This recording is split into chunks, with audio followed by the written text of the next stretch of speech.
하나님의 은혜와 사랑이 오늘 하나님 앞에 예배하는 우리 모두와 함께 하시기를 주님의 이름으로 축원합니다. 오늘은 주 되심을 인정하라 라는 제목으로 말씀의 은혜를 나누도록 하겠습니다. 먼저 함께 보기를 원하는 영상이 있으니까요. 영상 보시고 말씀을 나누도록 하지요.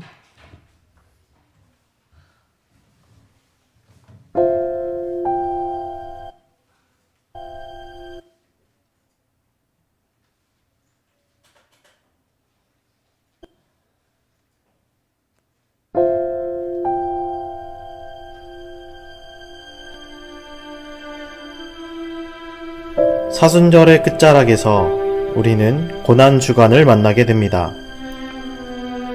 고난주간은 예수님이 십자가를 지시기 전 마지막으로 보내신 일주일을 기억하는 시간입니다. 예수님은 십자가를 지시려 예루살렘 성으로 들어가십니다. 그때 예수님은 스가랴 말씀을 이루려고 어린 나귀의 등에 자신을 의지합니다. 사람들은 겉옷을 벗어 예수님이 가시는 길 위에 펴놓습니다. 종려나무 가지를 흔들고 호산나 다윗의 자손이여 라고 외치며 왕의 입성을 환영합니다. 그날을 기념하여 우리는 종려주의를 지킵니다. 일주일 동안 예수님은 십자가를 지시기 위한 준비를 하십니다. 부패한 성전을 뒤엎으셨고 돈을 사랑한 바리새인들을 꾸짖으십니다. 목요일 저녁 제자들과 마지막 식사를 하신 예수님은 하나님 앞에 엎드려 기도하십니다. 예수님은 그렇게 마지막 순종의 걸음을 내디디십니다. 마음이 돌아선 가룟 유다는 예수님을 은 30개에 팔아버렸고 예수님은 자신을 미워하고 싫어하던 사람들에게 잡혀가십니다. 얼마 전 예수님의 입성을 환영하던 사람들도 예수님을 십자가에 못 박으라고 외칩니다. 그렇게 예수님은 온몸에 채찍을 맞으시고 머리에 가시면류관을 쓰셨습니다.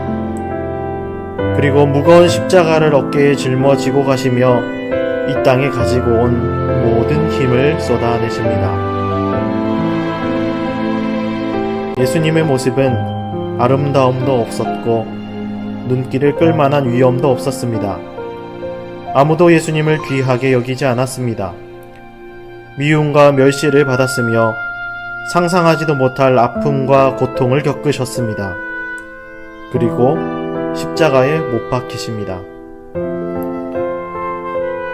예수님은 다 이루었다 외치시고 숨을 거두십니다. 그렇게 예수님은 십자가 위에서 다 이루셨습니다. 조금도 부족함이 없이, 조금도 남김없이, 조금도 후회 없이 다 이루셨습니다. 우리의 구원을 다 이루셨습니다.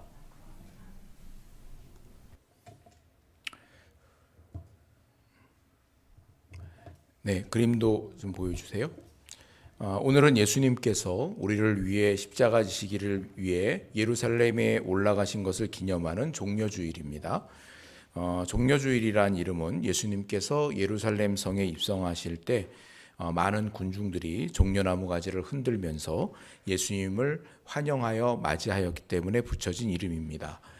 종려나무는 의, 아름다움, 승리를 상징합니다.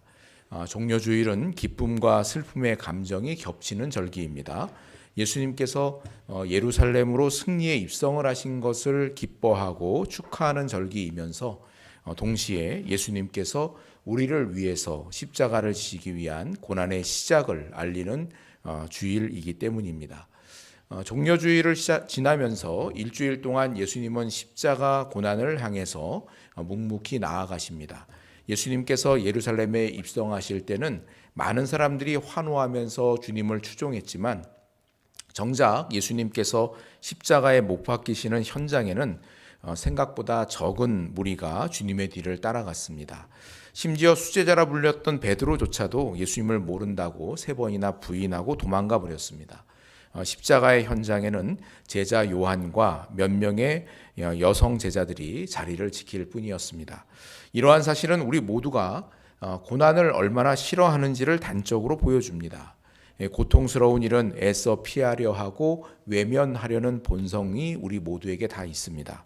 그러나 성경이 우리에게 가르치는 분명한 진리는 십자가 없이 부활의 영광이 없다는 겁니다. No cross, no crown.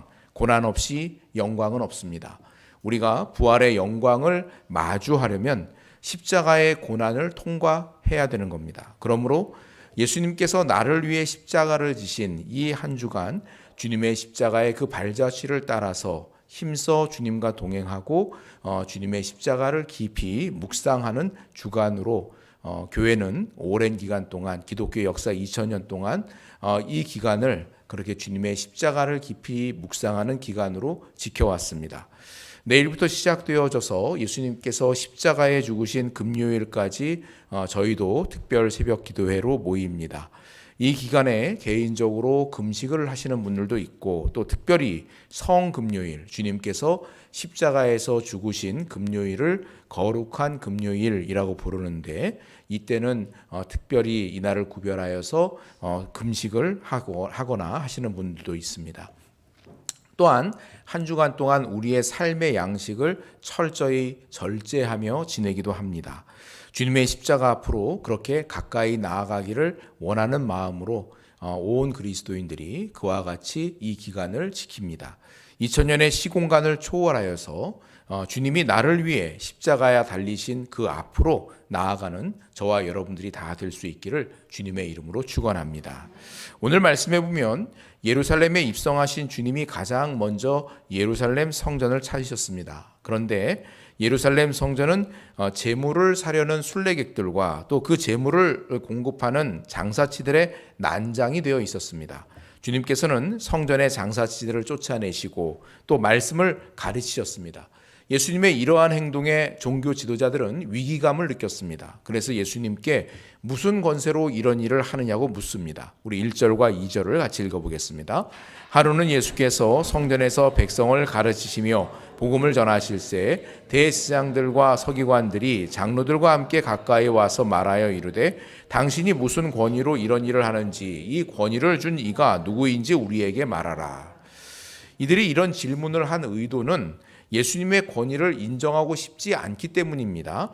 예수님의 대답을 듣고 꼬투리를 잡아서 예수님의 권세를 부정하고 방해하려는 그런 심사입니다.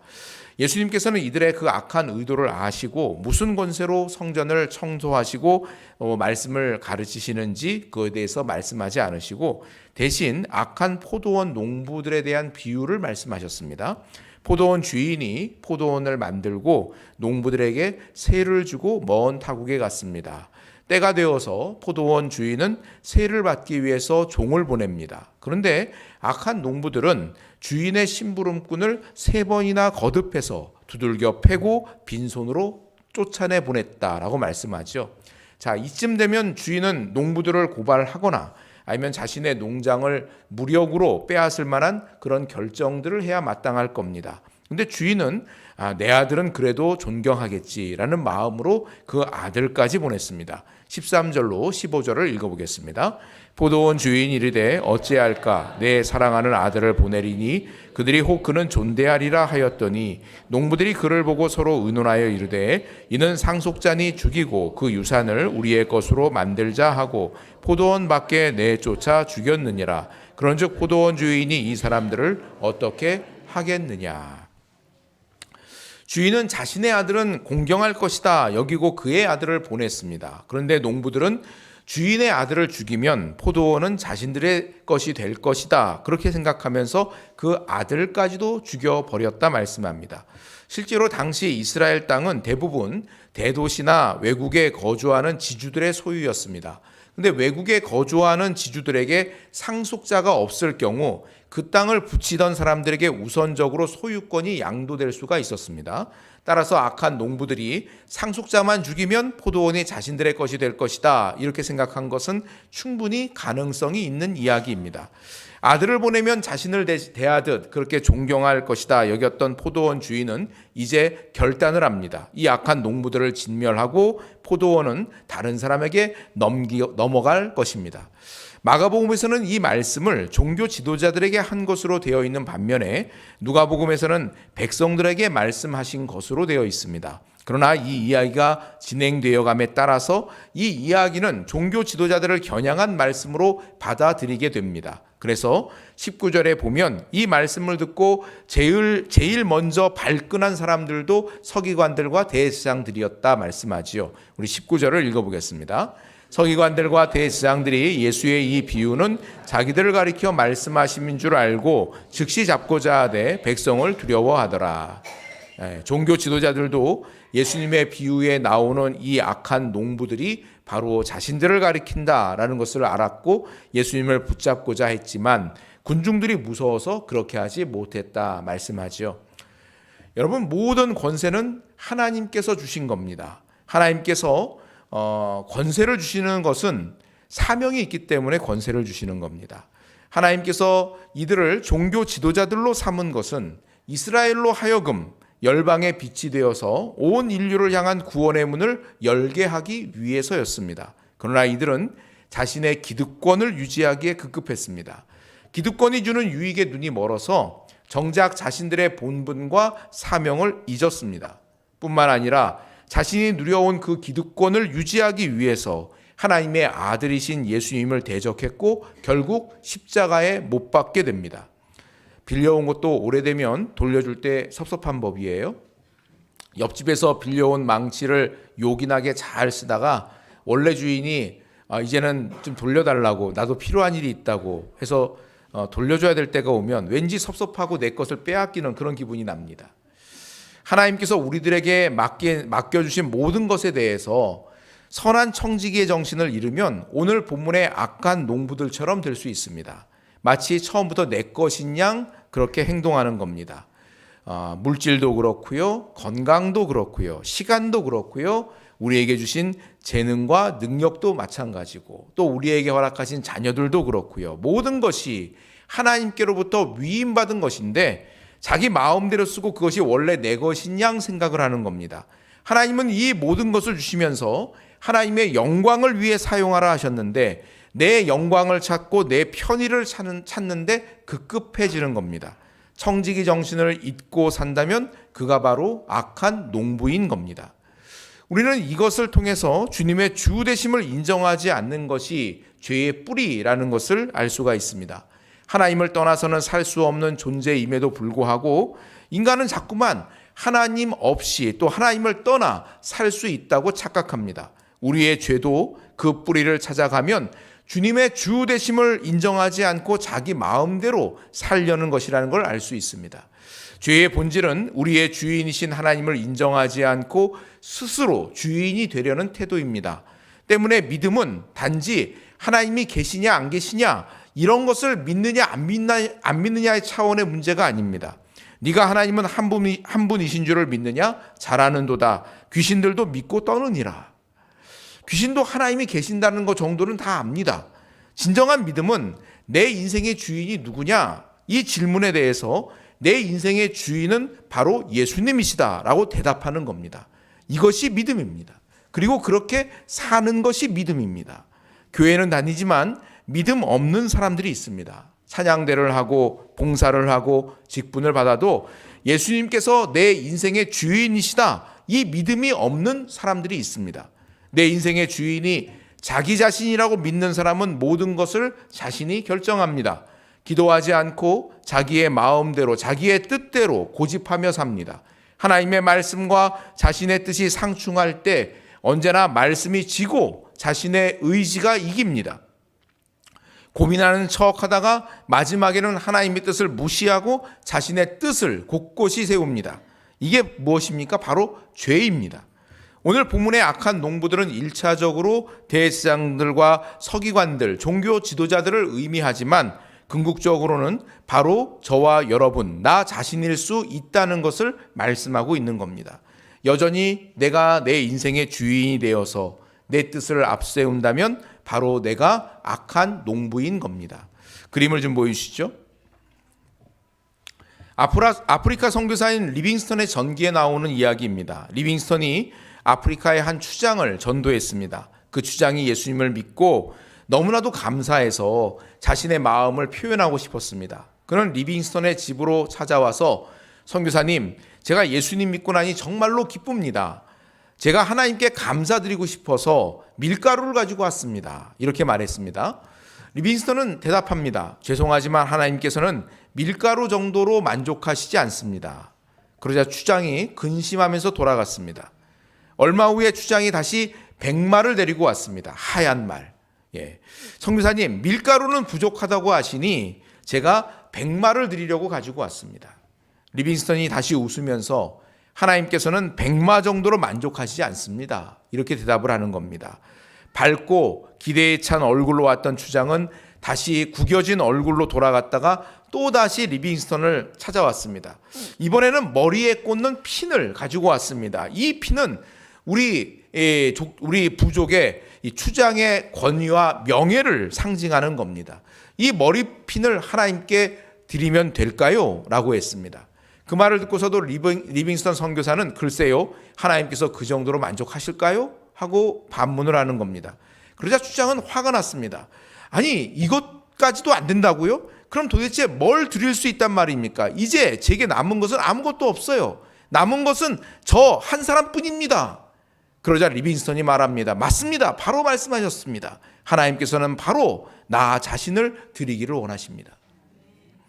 주님의 주되심을 인정한다는 사람은 다음에 세 가지를 주님께 이양한 사람입니다. 첫째로 주권, 나는 주인이 아니다.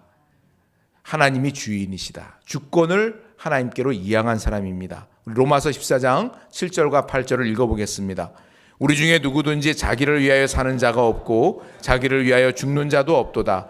우리가 살아도 주를 위하여 살고 죽어도 주를 위하여 죽나니 그러므로 사나 죽으나 우리가 주의 것이로다. 아멘. 나는 주님의 핏값으로 산 하나님의 것입니다. 그러므로 나의 주인은 내가 아니라 주님이십니다. 이것을 철저히 인정하는 사람이 주님의 주 되심을 인정하는 사람입니다. 두 번째로 주님의 주 되심을 인정하는 사람은 소유권을 주님께 이양한 사람입니다. 내가 가진 것은 내 것이 아니라 주님 것이다 라는 거죠. 주 되심을 인정한다는 것은 소유권도 주님께 넘겨드린 사람입니다. 그런데 많은 그리스도인들이 소유권을 온전히 주님께 넘겨드리지 않고 인생의 고비고비마다 조금씩 이양을 합니다. 질병을 만났을 때, 사업에 실패했을 때, 자녀의 문제를 만났을 때, 또 여러 가지 관계의 깨짐을 경험하면서 인생의 고비고비를 만나면서 이것도 사실은 내게 아니었구나. 이것도 내 건 줄 알았는데 내게 아니었구나. 이런 것들을 깨달으면서 조금씩 소유권을 넘겨드리는 거예요. 결국 다 모든 것들이 주님 것임에도 불구하고 그것을 미처 제대로 인정하지를 못하고 인생의 고비고비를 만나는 그 순간순간에 조금씩 깨달으면서 자꾸만 하나씩 넘겨드리는 겁니다. 하나님은 소유권이 하나님께 있다는 것을 기억시키기 위해서 처음 것을 구별하여 하나님께 드리도록 말씀했습니다. 모든 것이 하나님의 것인데 그 중에 첫 것을 구별함으로 나머지 것들도 하나님께 드려진 것이라는 것을 깨닫게 하시는 겁니다. 수입의 10분의 1을 떼어서 드림으로 모든 소유가 하나님께 속해 있다는 것을 인정하게끔 하십니다.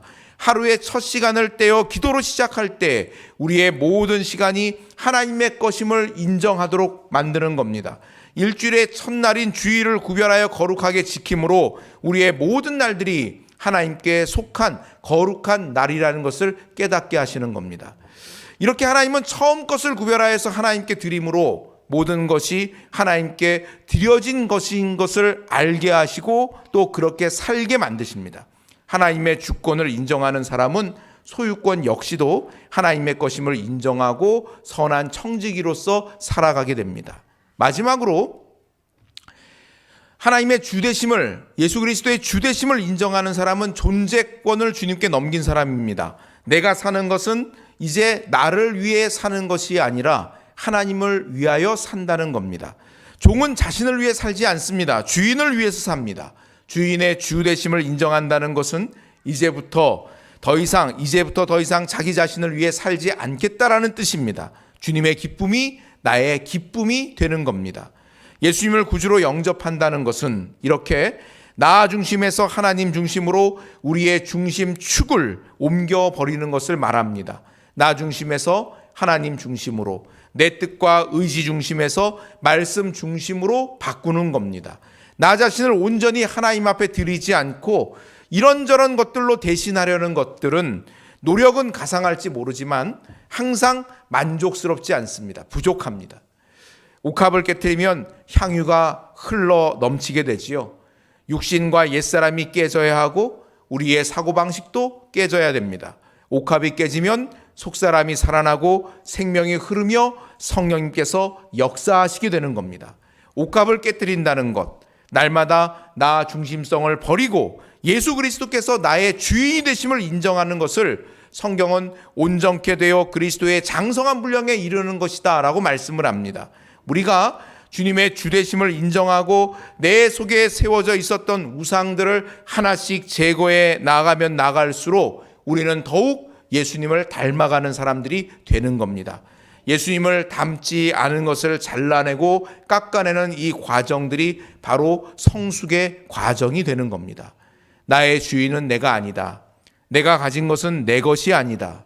내가 오늘 사는 것은 나를 위해 사는 것이 아니다. 주권과 소유권과 존재권, 이 모두를 예수님께 넘겨드린 사람이 예수 그리스도의 주 되심을 인정하는 사람입니다. 우리 인생의 모퉁이돌이 되시는 예수 그리스도를 인정하고 주 되심을 인정하는 자는 결코 부끄러움을 당하지 않습니다. 구세군의 창시자 윌리엄 보스는 인간의 능력이 어느 정도 위대한지는 그가 얼마나 하나님께 자신의 삶을 드렸는지에 따라 설명될 수 있다고 했습니다. 예수님을 내 인생의 주인으로 인정하고 맞이하는 저와 여러분이 다 될 수 있기를 주님의 이름으로 축원합니다. 그것이 참된 행복의 길이요, 그것이 참된 복된 길이라는 것을 믿고 힘써 주님의 주 되심을 인정하고 따르는 저와 여러분 다 될 수 있기를 주님의 이름으로 축원합니다. 아멘. 기도하겠습니다.